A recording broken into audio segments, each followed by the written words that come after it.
Les Indiens d'Amérique sont les premiers habitants du continent américain, arrivés il y a environ 15 000 ans via le détroit de Bering.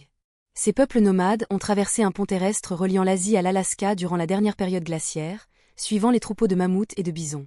Les Olmecs, considérés comme la civilisation mère de la Mésoamérique, ont prospéré au Mexique entre 1500 et 400 avant Jésus-Christ. Ils ont créé les fameuses têtes colossales en basalte, pesant jusqu'à 20 tonnes, témoignant de leur maîtrise technique exceptionnelle. La civilisation maya a atteint son apogée entre 250 et 900 après Jésus-Christ, développant l'un des systèmes d'écriture les plus sophistiqués d'Amérique précolombienne. Leurs astronomes ont calculé l'année solaire avec une précision remarquable de 365,2420 jours, et ils ont construit plus de 40 villes majeures. Teotihuacan, la plus grande cité précolombienne, a abrité jusqu'à 200 000 habitants à son apogée vers 500 après Jésus-Christ. La pyramide du Soleil s'élève à 65 mètres de hauteur, et la ville s'étendait sur 21 km², rivalisant avec Rome en taille. Fondée en 1325, Tenochtitlan était la capitale de l'empire aztèque bâti sur un lac. À son apogée en 1500, elle comptait 200 000 à 400 000 habitants, devenant l'une des plus grandes villes du monde, plus peuplée que Paris ou Londres à l'époque. L'empire Inca, le plus vaste d'Amérique précolombienne, s'étendait sur 4000 km le long des Andes, du Colombie à l'Argentine. Au XVe siècle, il comptait 12 millions de sujets et possédait un réseau routier de 40 000 km, le Capacnan. Machu Picchu, construite vers 1450 sous l'empereur Pachacuti, se dresse à 2430 mètres d'altitude. Cette cité sacrée de 200 structures a été bâtie sans mortier, avec des blocs de pierre si parfaitement ajustés qu'une lame ne peut s'y glisser. La Confédération iroquoise, ou Haudenosaunee, fondée vers 1570, réunissait 6 nations dans un système politique démocratique sophistiqué. Leur grande loi de la paix a inspiré la Constitution américaine. Ils vivaient dans des longues maisons pouvant abriter 20 familles. Les peuples des Grandes Plaines, comme les Sioux et les Cheyennes, étaient des chasseurs nomades suivant les troupeaux de bisons. Avant l'arrivée des Européens, 60 millions de bisons parcouraient les plaines. Les typiconiques permettaient une vie nomade adaptée à cette immensité. Les pueblos du sud-ouest américain ont développé une architecture unique en adobe, construisant des villages à plusieurs étages dès 700 après Jésus-Christ. Mesa Verde, au Colorado, abritait 5000 personnes dans des habitations troglodytiques creusées dans les falaises. Cahokia, près de l'actuel Saint-Louis, était la plus grande ville au nord du Mexique avec 20 000 habitants vers 1050.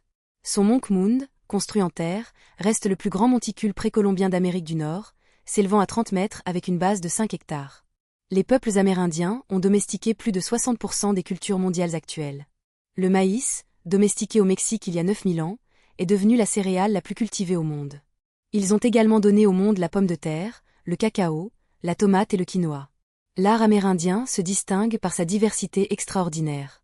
Les Navajos tissent des tapis géométriques complexes, les Haïdas sculptent des totems de 15 mètres, et les potiers pueblos créent des céramiques polychromes. Les plumes d'aigle avaient une valeur sacrée et ornaient les coiffes cérémonielles. La spiritualité amérindienne repose sur un lien profond avec la nature. Le cercle sacré représente le cycle de la vie, et la roue de médecine enseigne l'harmonie des 4 directions.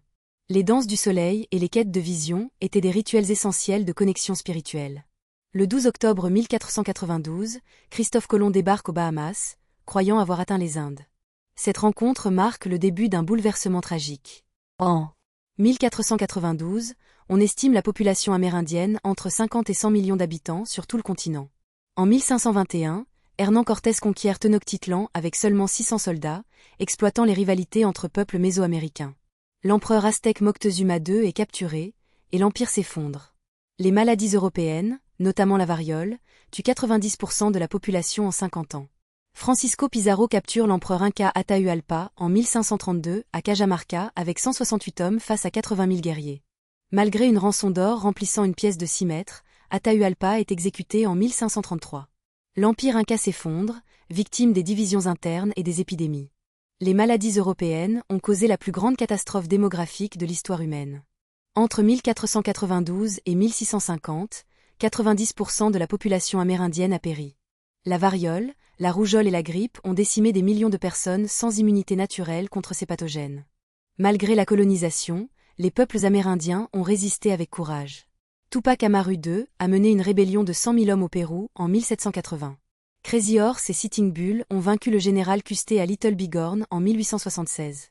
La résistance apache de Geronimo a duré jusqu'en 1886. Aujourd'hui, 50 millions de personnes d'ascendance amérindienne vivent sur le continent américain. Au Canada et aux États-Unis, on recense 574 tribus reconnues. Les langues amérindiennes, dont le quechua parlé par 10 millions de personnes, survivent. L'héritage culturel reste vivant et inspire le monde entier.